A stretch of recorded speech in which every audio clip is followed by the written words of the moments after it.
Welcome one more day to Life en Armonía. The piece you just listened is entitled Weeping Eyes, and it was composed by Mikis Theodorakis. It became very popular in Greece, even in Turkey. Many neysen or players of the Turkish ney incorporate this piece into their repertoire because it's very melancholic and at the same time deep, spiritually deep.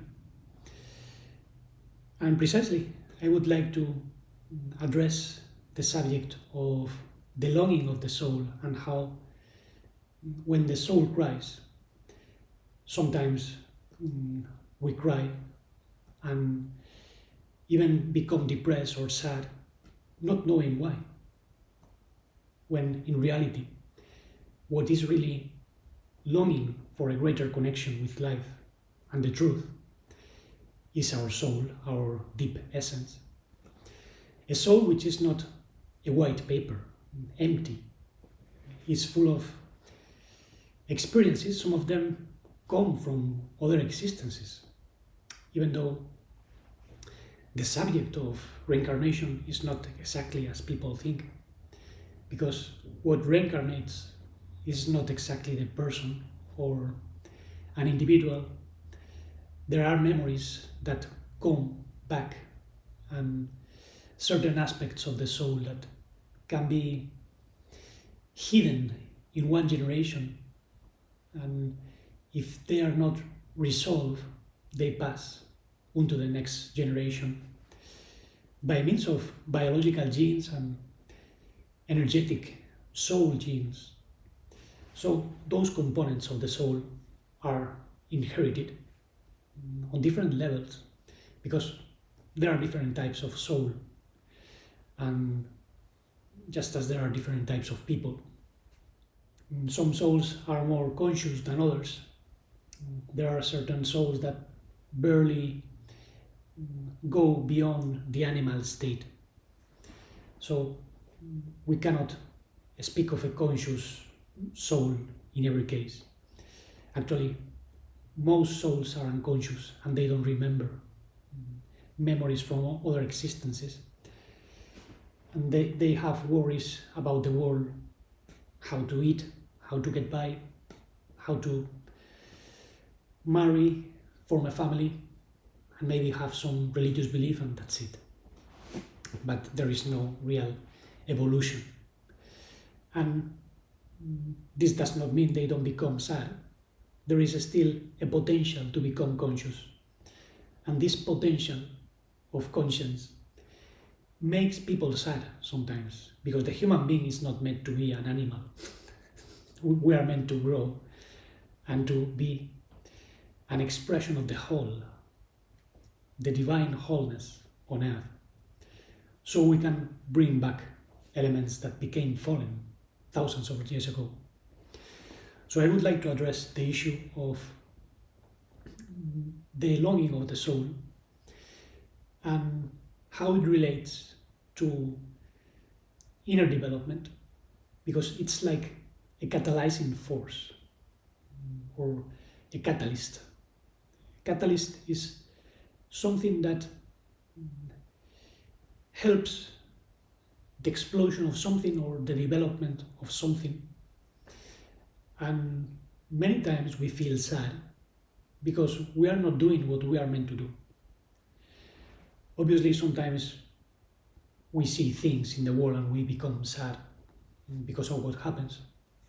But in many cases, it's because the great potential we have inside has not been developed.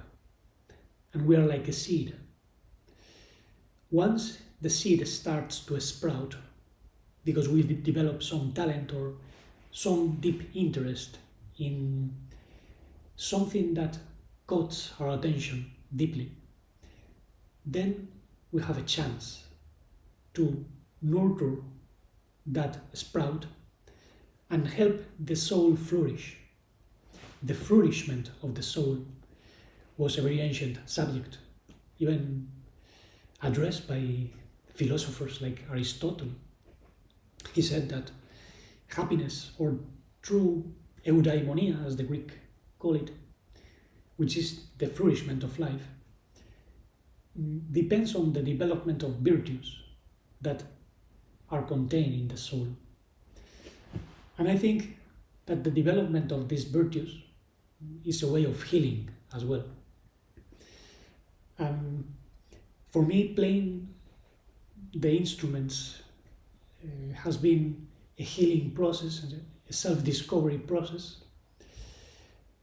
I play, as you know, the piano, the flutes of different kinds, mostly traditional flutes, because I think they are more grounded on earth, reality, the universe. Especially these cane flutes, which I'm still getting familiar with, because they are new to me. I've listened, obviously, to nays since many years ago, but until recent times I didn't encourage myself to acquire one and learn. And for me, this is a way of discovering new aspects of my soul. This flute in particular is really demanding. It's not like playing the metal flute or an Irish flute or even a bansuri. The big bansuri, the Indian flute, is challenging, but this one, this flute, is a master in itself because it requires you to relax more, to pay more attention, to focus more, not just on how you breathe, but on how it feels the air inside of the cane. Until you experience that, you don't understand it. And the ney somehow is a flute for meditation or for contemplation, for development of something which is really deep. And that's why I chose the ney to explain this subject. Actually, the longing expressed by the cane, the ney, has been used as a subject by Sufis. Rumi says that the fire of the ney flute is like the fire of the soul, and if you don't feel it inside, you are dead. He also said that the crying of the flute is like the crying of the soul that has been separated from its divine source, just as the cane was separated from the reed place.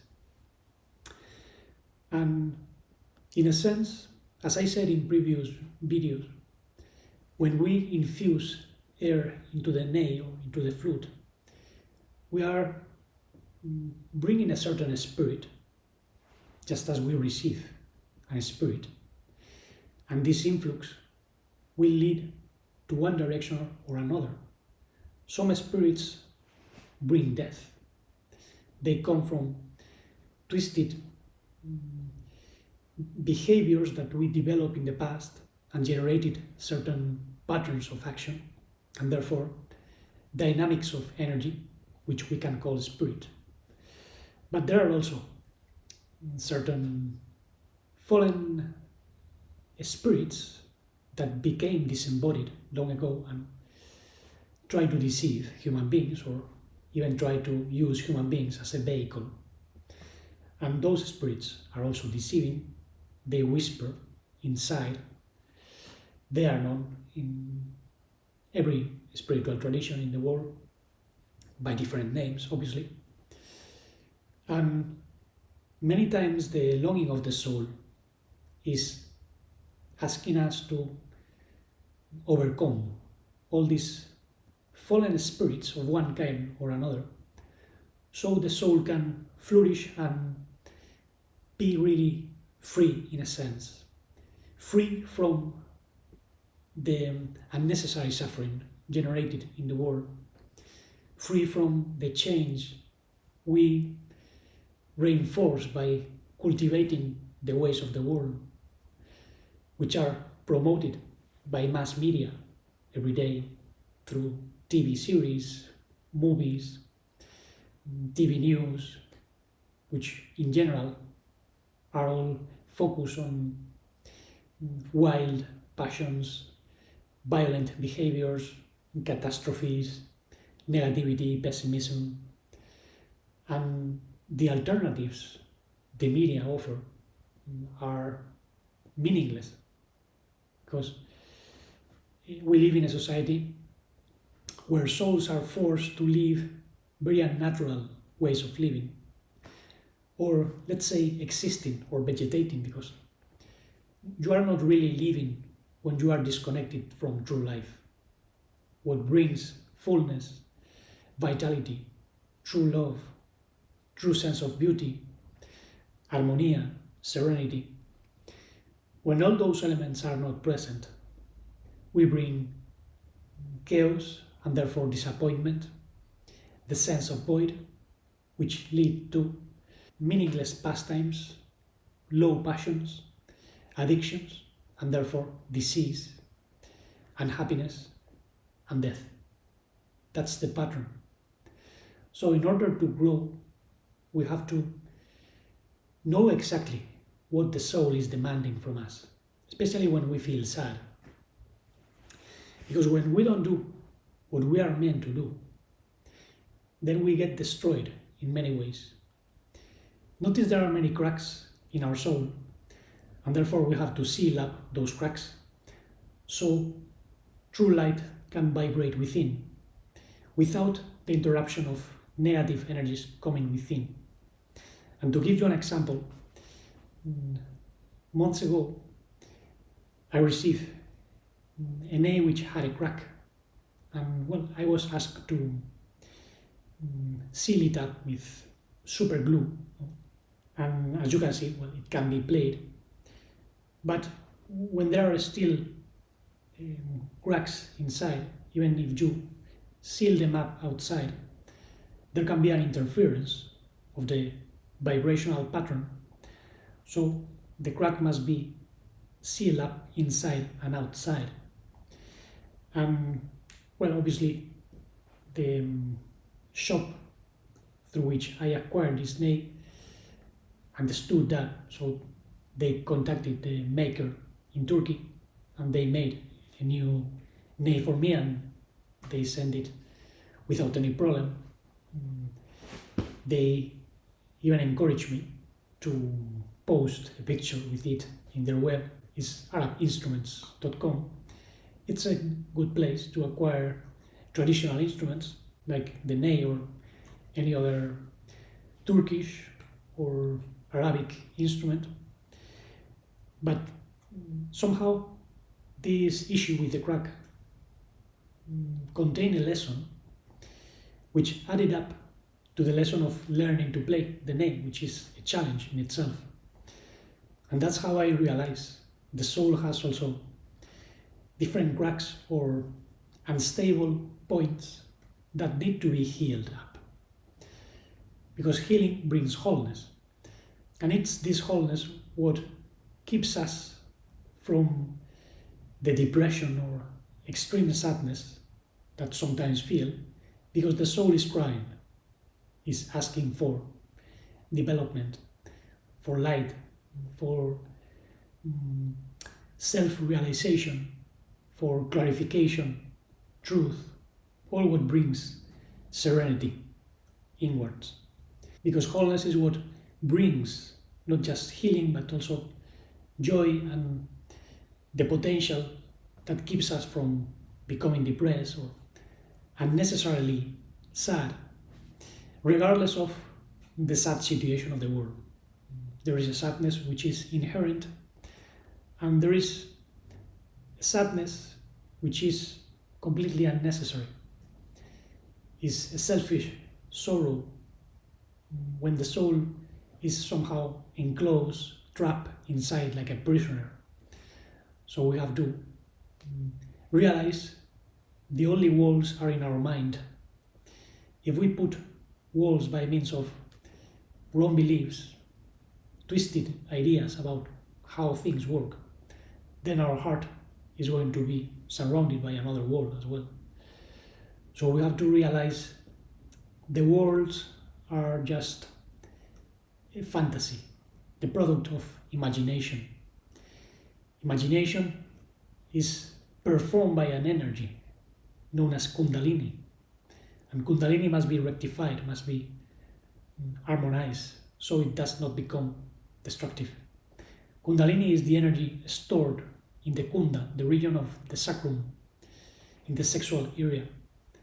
But it doesn't just manifest as sexuality, it manifests as an excess of negative emotionality, an excess of fantasy, imagination, all of which are cracks in the soul because the energy is leaking out.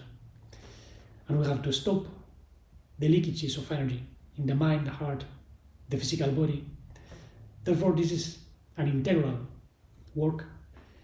We must recover natural ways of moving, eating, interacting with others. I actually developed a sequence of movements inspired by nature, by Qigong, by Tai Chi, by martial arts. I practiced martial arts in the past, Taekwondo mostly. And well, that brought some discipline, but I realized there is an even more spiritual way of using those movements. Something more dynamic and interacting with the cosmos, the energies of nature. And this self-expression for me now is a way of developing my soul. But we have to find our own way to express ourselves more freely, but at the same time more consciously aware of all the divine connection. And as I say, this is a way of sealing up the cracks inside and outside. Because when we don't do what we are meant to do, then we get destroyed in many ways. On one hand, we are influenced easier by the destructive forces of the world. On the other hand, we release negative energies that feed the atmosphere, because there are cosmic radiation in the atmosphere which is negative.